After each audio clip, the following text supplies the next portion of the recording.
Namaskar. A warm welcome to the World News and Indian Perspective on All India Radio. This is Aditi Lunga bringing glimpses of the major developments of the day from across the globe. Over the next half an hour, we shall bring to you the latest from the world of politics, economy, sports, entertainment and more.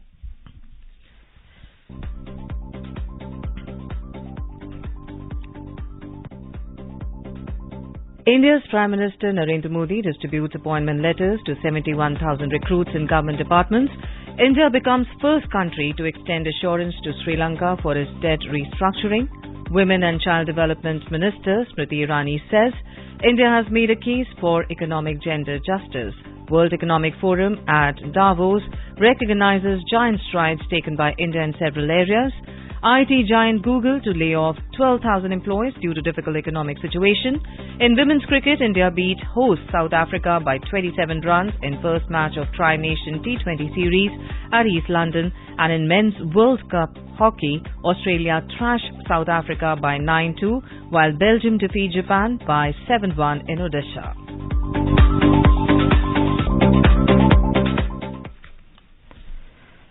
India's Prime Minister Narendra Modi has distributed nearly 71,000 appointment letters virtually to newly inducted recruits in various central government departments and organizations in New Delhi on Friday. This is the first tranche of Rozgar Mela. Earlier in November last year, the Prime Minister had distributed 71,000 appointment letters, and in October, he handed over 75,000 appointment letters to newly inducted government recruits. Addressing the newly recruits, the Prime Minister said appointments in various government departments will bring a new ray of hope in the lives of thousands of families. He said Rozgar Mela is the government's endeavour to empower the country's youth, and more recruitments will be done in the coming years. साल 2023 का पहला रोजगार मेला है। 2023 की शुरुआत उज्जवल भविष्य की नई उम्मीदों के साथ हुई। ये उन 71,000 परिवारों के लिए खुशियों की नई सौगात लेकर आया है, जिनके सदस्य को सरकारी सेवा करने का अवसर मिला है। मैं सभी युवाओं और उनके परिवारों को बहुत बहुत बधाई देता हूं। आज का ये आयोजन सिर्फ सफल उम्मीदवारों में ही नहीं, बल्कि करोड़ों परिवारों में आशा की नई किरण का संचार करेगा. The Prime Minister said the government is working towards making the recruitment process more transparent, streamlined and time-bound. He asked the newly recruits to focus on the service delivery by following mantra, citizen is always right.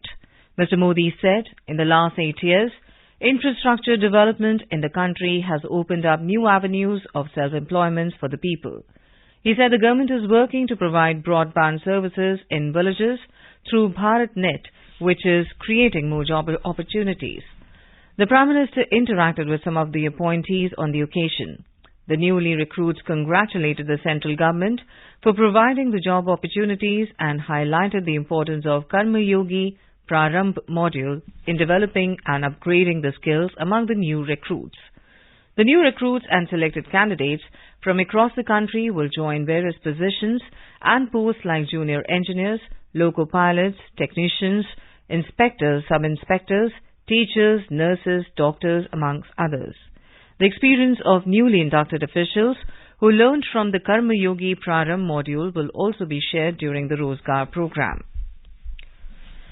External Affairs Minister Dr. Subramaniam Jaishankar has said that India is a reliable neighbour, a trustworthy partner and one who is prepared to go extra mile while Sri Lanka feels the need. He said his visit expresses India's solidarity with Sri Lanka in difficult times in line with the neighbourhood first policy of Prime Minister Modi. He added that it was India's intention to clear the way for Sri Lanka to move towards recovery and growth. India has become the first creditor nation to extend assurance towards restructuring the debt of Sri Lanka as the island nation makes efforts to unlock a bridge financing package from IMF.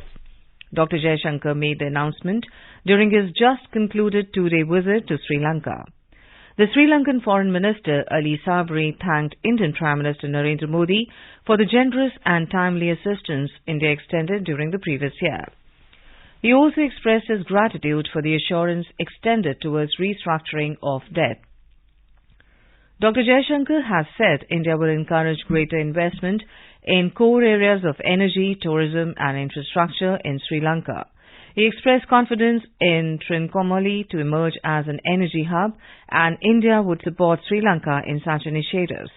The minister announced that the two countries have agreed in principle on a renewable energy framework. Earlier, Dr. Jaishankar called on Sri Lankan President Ranil Wickremesinghe and discussed the political and economic situation and stressed on the need to pay special attention to the requirements of Indian origin Tamils. The visit also witnessed signing of MOU on high-impact community development projects and participated in 3 virtual inauguration ceremonies.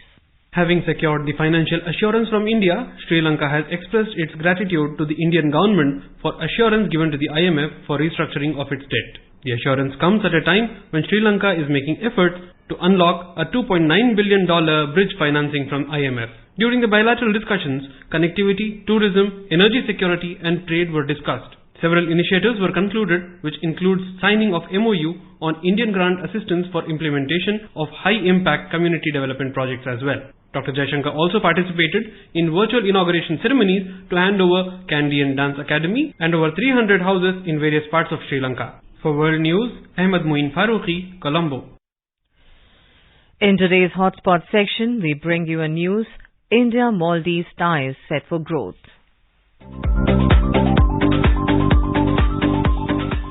External Affairs Minister Dr. S. Jaishankar paid an official visit to the Maldives.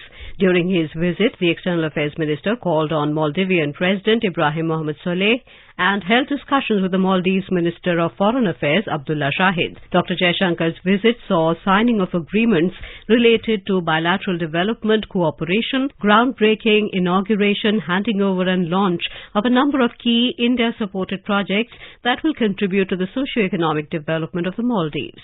The External Affairs Minister said Indo-Maldivian relationship has transformed during the last 4 years. We have a very deep partnership of close friends and maritime neighbors, which has been strengthened particularly by the visit of President Solih to India in August 2022. He recalled the words of Prime Minister Narendra Modi on that occasion, when Mr. Modi had said that the India-Maldives partnership is not only working in the interests of the citizens of both countries, but is actually a source of peace, stability and prosperity for the entire region. New Delhi and Male are partners, and a testimony to this is the trust and confidence that both sides have built up. The agreements and MOUs exchanged were just a reaffirmation of the very strong development partnership that India and the Maldives have developed. The two foreign ministers jointly reviewed the ongoing infrastructure projects and the groundbreaking ceremony of the most anticipated projects in the North Atoll, the Hanimadhu International Airport expansion project. This project, when completed, will actually transform the lives and livelihoods of all the people in the north of the Maldives. As the Hanimadhu airport commences in the north, Dr. Jaishankar remarked that India is also privileged to be a partner of another very ambitious project in the capital, the Greater Malay Connectivity Project. This is the largest project which has ever been done in that country. It was formally initiated in August 2022 during President Solih's visit to India. India expects it to become an economic corridor connecting Malay with Willingri, the proposed commercial port of Gulifalhu, and the industrial zone of Tilafushi. Construction of 4,000 social housing units at Hulhumale is also progressing well. It will contribute to meeting the needs of the Maldivian people. Other projects like the Adu roads and reclamation water sanitation infrastructure for 34 islands across the archipelago are also progressing well. The projects for the expansion of Ghan Airport and the development of the Gulifalhu port will go into implementation phase very soon. These projects adhere to the basic tenets of the Indian Development Cooperation approach, which is emphasis on transparency, full participation, ownership of the host country and competitive pricing. These projects will completely transform the economic landscape of the Maldives. India places an equal emphasis on impactful community development projects. India is partnering on 45 such projects, 23 of which have been completed. New Delhi also handed over 2 sea ambulances to the Maldives National Disaster Force (MNDF) to enable rapid deployment of health services for those in need. A community centre at Fokaidhu was inaugurated by the Indian and Maldivian foreign ministers. A sports complex in Gaf Dhalu Gadhu would also be established with Indian assistance. India agreed to extend an additional grant of MVR 100 million to undertake more such high-impact community projects because it can actually have immediate and direct impact on the communities.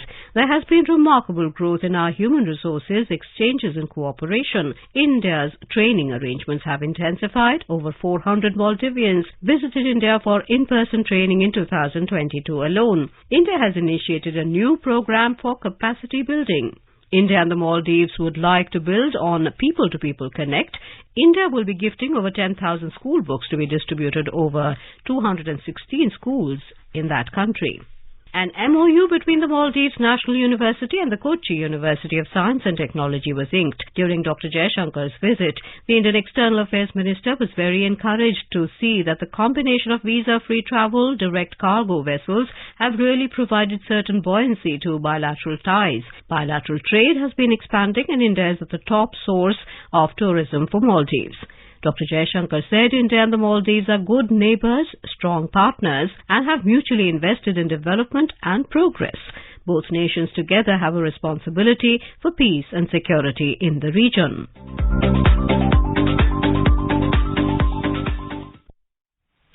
Welcome back.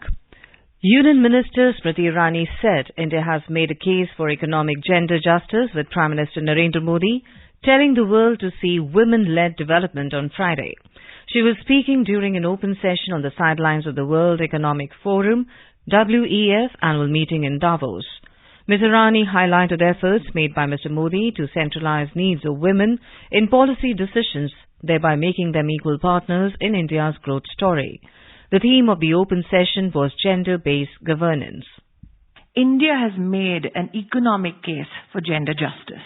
Strategy, if you may so call it, of women-led development is an indication that if economically you want to be strengthened, if you want to not only check all the HDI indicators, but at the same time, if you want to grow beyond being the fifth largest economy in the world, you need to centralize the women's agenda. Ms. Irani, the Minister of Women and Child Development and Minority Affairs, said, "It is fascinating to see that the Indian story is setting Davos on fire." She said the WEF recognizes giant strides taken by India in the areas of climate change, healthcare, women-led development and digital infra. She added that it is heartening to see the world take note of India's G20 presidency and reaffirming faith in Prime Minister Narendra Modi's leadership.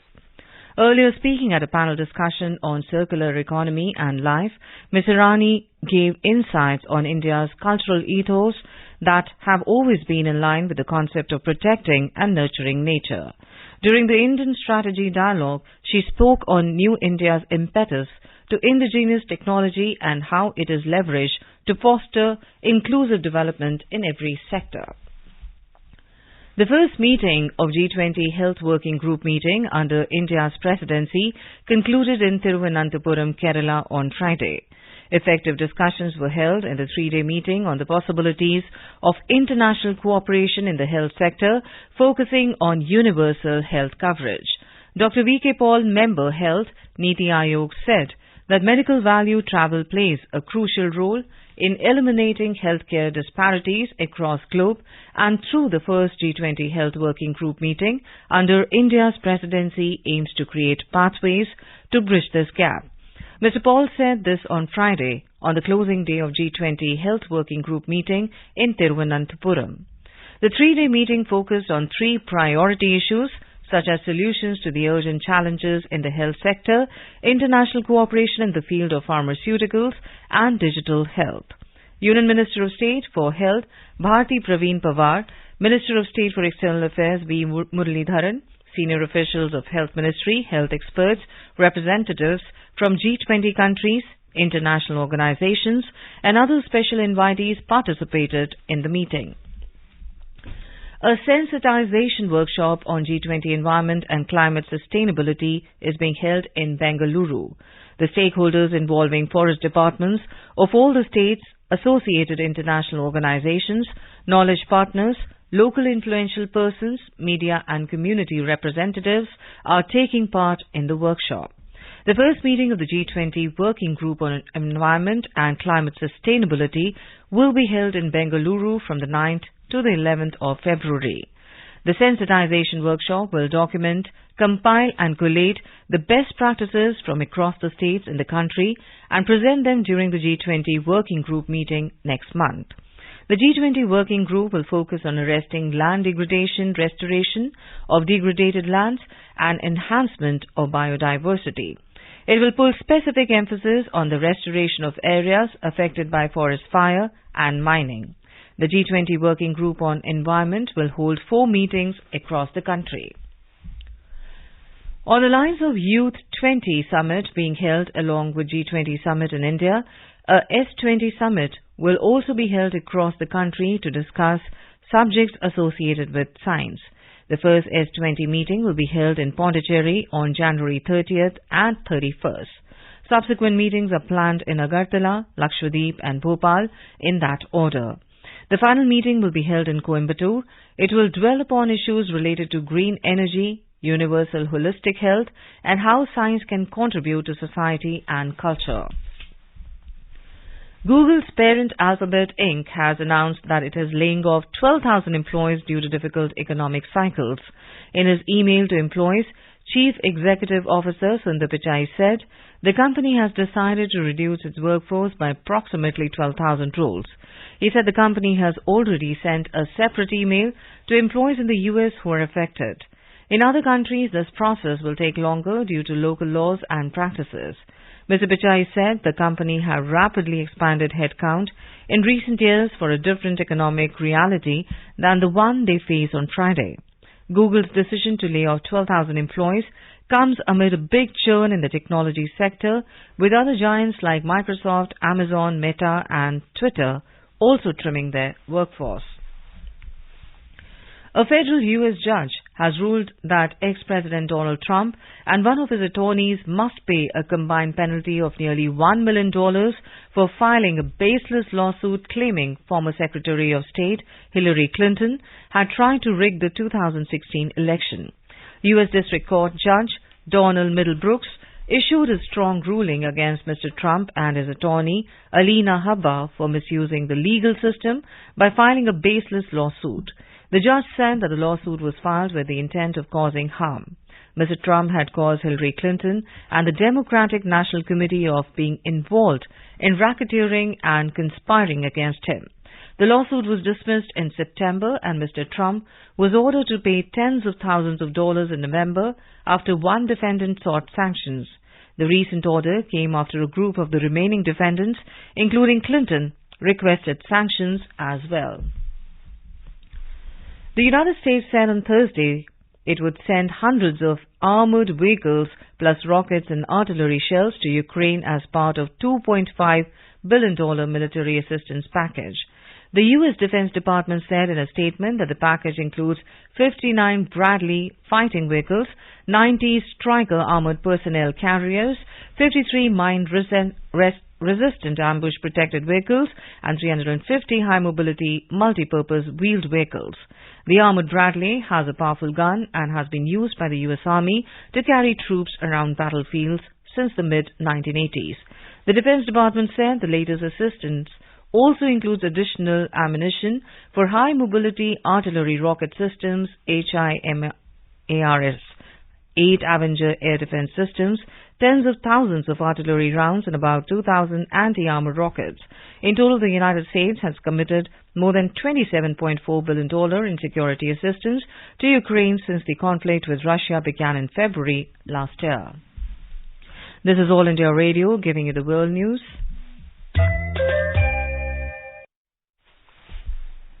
Minister of State for Defence Ajay Bhatt has said that India has never captured any inch of any country's land, but whosoever has cast an evil eye on our territory has been giving a befitting reply, be it Uri, Galwan or Doklam. He was talking to the media after paying tribute to the Bravehearts in a ceremonial wreath-laying ceremony at Balidan Stambh in Jammu on Friday. Earlier, the Union Minister was briefed on the operational preparedness of the Tiger Division by GOC Tiger Division, Major General Gaurav Gautam. Mr. Bhatt interacted with the troops of Tiger Division and lauded their morale for maintaining the high standards of professionalism and dedication towards duty while safeguarding the territorial integrity and sovereignty of the nation. Bangladesh Prime Minister Sheikh Hasina has urged all to keep the bond of communal harmony intact in the country. Greeting Hindu community on the occasion of the International Hindu Conference starting on Friday, Ms. Hasina said that Bangladesh is continuing with the policy adopted by Bangabandhu Sheikh Mujibur Rahman to ensure freedom of people of all religions and communities to practice their respective religions after the liberation of the country. She said that the ruling Awami League is inspired by a non-communal spirit and it upholds the motto religion is for individuals while festivals are for all. Prime Minister Hasina mentioned that her government built all the 352 temples damaged during attacks in 1991-92, including some in Dhaka. She said that the government resolved the problem regarding the location of Dhakeshwari National Temple and development work worth 10 crore taka is going on at the temple, reports the official news agency BSS. In France, at least 1.1 million people protested on the streets of Paris and other French cities on Thursday amid nationwide strikes against the government's plans to raise the retirement age. However, President Emmanuel Macron insisted he would press ahead with the proposed pension reforms. French unions have announced new strikes and protests, vowing to try to get the government to back down on plans to push up the standard retirement age from 62 to 64. Out of the country for a French-Spanish summit in Barcelona, President Macron said the measure, a central pillar of his second term, is needed to keep the pension system financially viable. In Peru, protesters and police clashed on the streets of Lima on Thursday as thousands of demonstrators from across the country convened upon the Peruvian capital, facing a massive show of force by the local police. The Andean country's weeks-long protest movement, which seeks a complete reset of the government, was sparked by the ouster of former President Pedro Castillo in December and fueled by deep dissatisfaction over living conditions and inequality in the country. In South Korea, hundreds of people were evacuated after a fire broke out in a shanty town in the capital Seoul on Friday. Roughly 60 homes are reported to have been destroyed in a place in Guryong village. There were no reports of deaths or injury. Local media described the area of closely packed makeshift homes as the capital's last remaining slum. It took more than 900 firefighters and several helicopters 5 hours to put out the blaze. President Yoon Suk-yeol called for the all-out efforts to minimize the damage and mobilize all available firefighters and equipment, according to his spokeswoman. The Directorate General of Civil Aviation has imposed a fine of 30 lakh rupees on Air India over the incident of passenger misbehavior on its flight from New York to New Delhi. The regulator also suspended the license of the pilot for 3 months while imposing a penalty of 3 lakh rupees on Director in Flight Services of Air India for failing to discharge her duties. Earlier, the DGCA had issued show-cause notices to accountable manager of Air India pilots and cabin crew members of the flight for dereliction of their regulatory obligations. The incident passenger misbehavior occurred on Air India flight on 26 November last year from New York to New Delhi. The Sensex and the Nifty on Friday witnessed modest losses amid mixed global cues.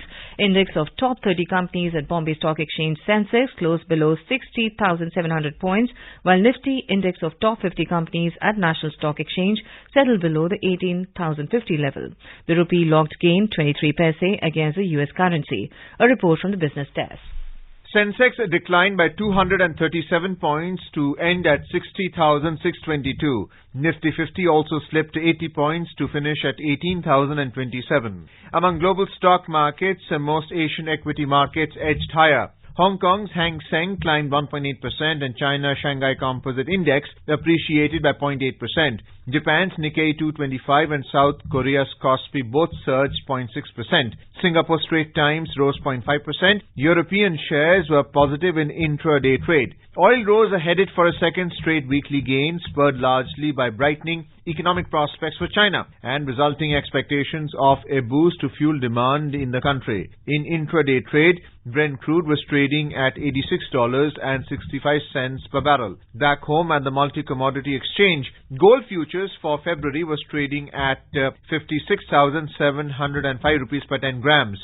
Silver futures for March was trading at 68,810 rupees per kilogram when reports last came in. In the foreign exchange market, the rupee logged gains of 23 paise to close at 81 rupees and 12 paise against the US dollar. Arjun Chowdhury for World News, All India Radio. David Crosby, one of the most influential rock singers of the 1960s and 70s, who was inducted into the Rock and Roll Hall of Fame with two different groups, passed away at the age of 81. Crosby was a founding member of two revered rock bands, the country and the folk-influenced Bards, for whom he co-wrote the hit 8 Miles High. The other band was Crosby, Stills, Nash & Young, CSNY, which defined the smooth side of the Woodstock generation's music. Crosby's wife, John Dance, announced the death of the rock legend. In a statement, she said David passed away after a long illness. His longtime collaborator, Graham Nash, expressed grief on the demise of the legendary rock singer. In women's cricket, India has defeated South Africa by 27 runs in the opening match of Tri-Nation T20 International Series at Buffalo Park in East London Thursday night. Put into bat by host South Africa, India posted a competitive total of 147 for sixth in the stipulated 20 overs. Deepti Sharma scored a 33-run and Yastika Bhatia hit 35 runs. Debutant Amanjot Kaur remained unbeaten at 41. In the FIH Hockey Men's World Cup, Belgium defeated Japan by 7-1 in a Pool B match at Birsa Munda Stadium in Rourkela, Odisha. Earlier in the day, in Pool A fixture, Australia thrashed South Africa with a final score of 9-2, while France and Argentina settled for a draw after scoring 5 goals each. Germany defeated South Korea by 7-2 in a Pool B match on Friday evening. The Indian Olympic Association has formed a 7-member committee to probe the allegations of sexual harassment against the Wrestling Federation of India chief Brijbhushan Sharan Singh. The members of the committee are MC Mary Kom, Dola Banerjee, Alaknanda Ashok, Yogeshwar Dutt, Sehdev Yadav and 2 advocates. Now let us take a look at the major developments around the world as reported in the foreign press. The Washington Post reports Gangnam fire, blaze highlights inequality in Seoul's richest area. The Straits Times writes Singapore dollar hits 2-year high against US currency, but upside seen limited. Wall Street Journal writes Elon Musk sold Tesla shares before company acknowledges weaknesses. The Global Times writes Xi extends Spring Festival greetings to all the Chinese, urging solid work to create better future. The Financial Times writes German producer price inflation eases to lowest since November 2021. And The Guardian also writes Kenya declares war on millions of birds after they raid crops. A quick look at the headlines once again. India's Prime Minister Narendra Modi distributes appointment letters to 71,000 recruits in government departments. India becomes first country to extend assurance to Sri Lanka for its debt restructuring. Women and Child Development Minister Smriti Irani says India has made a case for economic gender justice. World Economic Forum at Davos recognizes giant strides taken by India in several areas. IT giant Google to lay off 12,000 employees due to difficult economic situation. In women's cricket, India beats hosts South Africa by 27 runs in first match of Tri-Nation T20 series at East London. And in men's World Cup hockey, Australia thrashed South Africa by 9-2, while Belgium defeat Japan by 7-1 in Odisha. And now, before we end, let us listen to Mahatma Gandhi's favorite bhajan, Vaishvajan, by artists from Switzerland.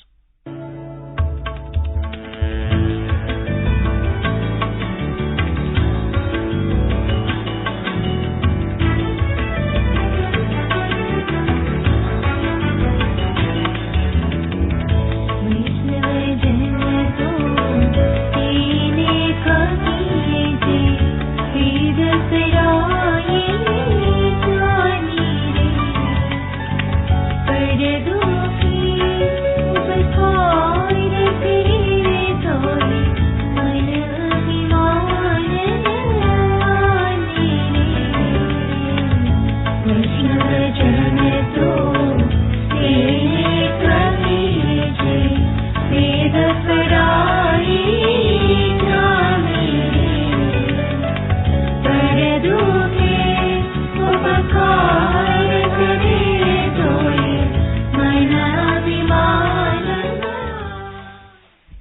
And with that, we end this bulletin. We'll be back at the same time tomorrow with the next edition of World News.